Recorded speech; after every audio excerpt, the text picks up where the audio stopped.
All right. Welcome again, everybody. It's an interesting topic here. This is a little church that's out in the forest. There's a group that wants to try to rehabilitate this church and bring it back into being used as an active church. And they wanted me to make a 3D drawing file of it to help them with their plans. And so I decided to see if I could get it into Sketchup Pro as a drawing program, and I brought in some pictures of the church and put some lines in there, and I'll go very quickly over what happened, and we'll see if we can make a church. And you can make a church. It doesn't look very, very good. So I put a khaki stone, that's the name of it, as a texture. That doesn't look so good. So I got a texture where you can buy from Sketchucation, and got the color a little better, but that really still doesn't look quite right. It looks fake. I said, okay, well, maybe I need to make blocks. And so I took this khaki stone and made a block. And then I took the blocks and made them into a wall. And it still doesn't look right. It looks fake. And so I thought, well, maybe I can take this texture and make it larger. And that helped a little bit. And then I took this texture that I purchased and changed its color, and then took the scale of that texture and increased it, and that's starting to look better. At least it looks sort of like blocks. As you can see, this has lines in it for concrete, and if you expand this texture, you can get the concrete lines to be expanded enough that they get out of the way, and you have blocks that look like this, and that's a concrete line there, but that's not so bad. But they still look, in my opinion, completely fake. And so I said, okay, well, I'll round the corners and I'll soften the edges, and it looked less fake. And then I thought, well, if I soften it, it can get some of these lines out. And then there's a way that you can add a quality of some variability to the block. Add hidden geometry. Take this block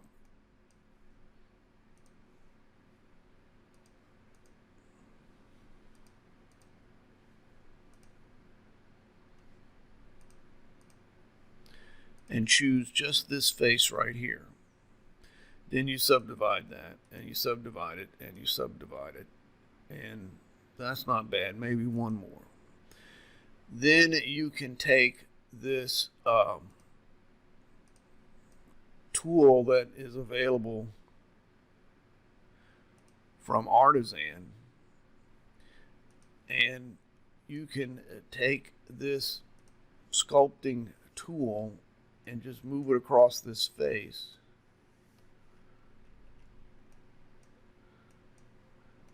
And generate some irregularity of the face.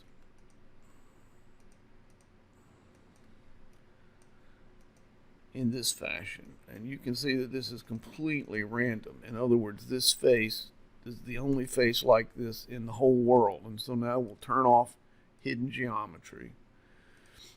And we'll back out of this block, and you can see that we now have a block that has some variability to it, and we've only modified this one face, because when you modify the face, it increases the complexity of the block, and pretty soon you have a file that's too big. And another thing that needs to be remembered is that if, say, this block takes up 1 megabyte in SketchUp, But if this block is 1 MB and you copy it and paste it into place and move it over so that you now have 2 blocks, and these are identical same blocks, you might think in SketchUp if this was 1 MB, then 2 of them is 2 MB, but it doesn't work that way. SketchUp actually just makes a note to take this block, make another one, and put it over there. So if you want to add a bunch of blocks and keep your file size low, you need to use copies if you can. So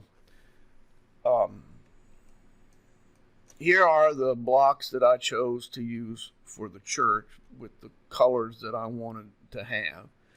One of the things that you can notice with SketchUp is that if you select a block, you can take the scale tool and make that block get bigger,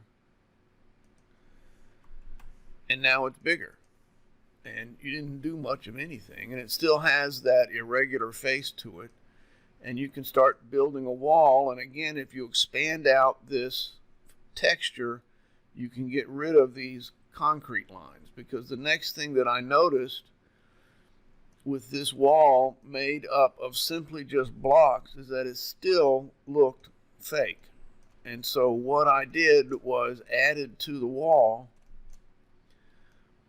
concrete. And this is a material where I made a little rectangle, and I softened the corners of it and softened the edges of it and shrunk it down and gave it a texture of aggregate. And this is the concrete, and I decided that that's just not that bad. So I took some of these blocks and rendered them in my rendering program and went to go have a discussion with the church group about what else they wanted me to do with these blocks. Here is one of those renderings. And here is another rendering where I've actually got the blocks on the church with the concrete in place. And I was ready to have this long conversation with them, and they said, "Man, these blocks look fantastic. Just stop. Please go be a stonemason and build the church and forget about the blocks. This is fine." That was a bit of a surprise to me, but I thought, well, okay. Now, one of the things I need to bring to your attention is, again, if we're trying to duplicate blocks, because it saves on file space, I have 1, 2, 3, 4, I have 6 blocks here. One thing you can do with these 6 blocks is you can alter their length to give yourself a wall. But then you can take these 6 blocks, if you wanted to,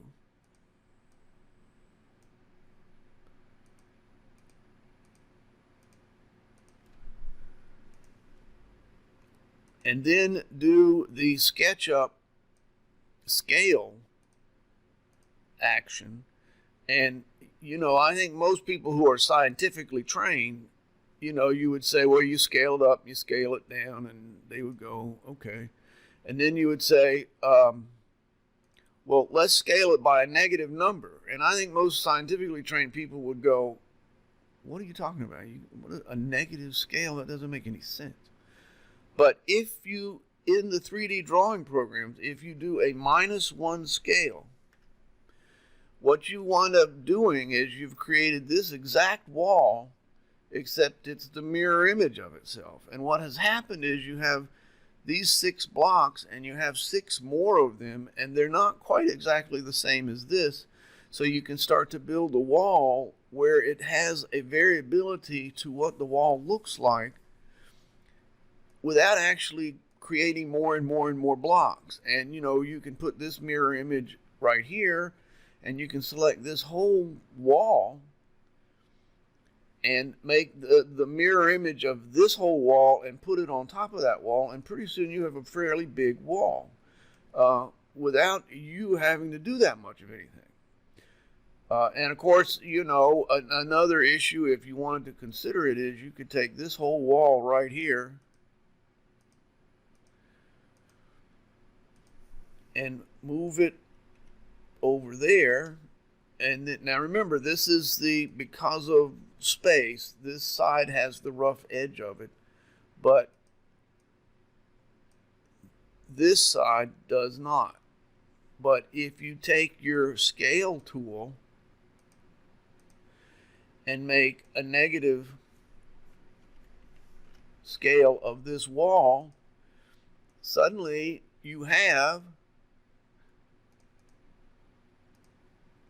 a wall right here with the rough area going out that way. And you have another wall over here with the rough area going out that way. So off you go to build a church. And this is what I did. The final thing I wanted to mention was that as I was building the church, I realized that let's go to this piece of concrete and remove it. Okay, and so we're building a church wall. And I happen to notice that if you take this block, which is a group, and this piece of concrete, which is a group, and this piece of concrete, which is a group, you can make that a group. Then you can copy and paste into place that group, and you have built for yourself a piece of concrete and a piece of stone in place. And so, you might say, okay, well, this concrete doesn't look right, and you can go into that concrete and you can bring it out so it's a proper piece of concrete. And this is all a group. So you can take this group, copy, paste in place, move it over using the stipulation of keeping it on the red axis, and suddenly you've got a wall going here. And if you want to have that herringbone pattern then you need to move these over. But if you wanted to make another, now this is block number 1, remember that. So these are all the same, but you could do it with 5 or 6, or you do 3 and then 5 and then 2 and then 1, and get all this random variability in your wall. And the group that you're using to build this is a group that consists of 1 stone, 1 lower concrete, and 1 end concrete. And off you go with this group that consists of 3 groups inside of this group.